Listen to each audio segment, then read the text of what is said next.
साहिल NGOs के सूबाई coordinator Barkat Ali Ansari, legal adviser advocate Irshad Ali के हमरा प्रेस क्लब कॉन्फ्रेंस करते हुए इंकशाफ किया है कि पाकिस्तान में बच्चों पर जिनसी तशद्दुद के वाक़यात में दिन ब दिन इजाफा हो रहा है। न हूंदी आहे, जस्ट केस हूंदो आहे त ॿार सां ज़्यादा उन जी उमिरि न हुई, उन खे ॾिसंदासीं 401 केस उहे आहे जिन जे बारे में उमिरियुनि जे बारे में मालूमात न हुई अख़बार में।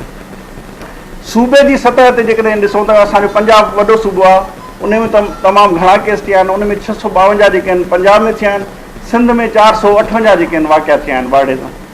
उन खां पोइ वफ़ाक़ी दारुल हुकूमत असां चवंदा आहियूं त इहे ॼट या पढ़ियल लिखियल न जेके हूंदा आहिनि उहे कंदा आहिनि, पर इस्लामाबाद में 90 केस जेके आहिनि उहे ॿारनि सां ज़्यादतीअ जा थिया आहिनि। KPK में 51, बलूचिस्तान में 32, आज़ाद जम्मू कश्मीर में 18 थिया।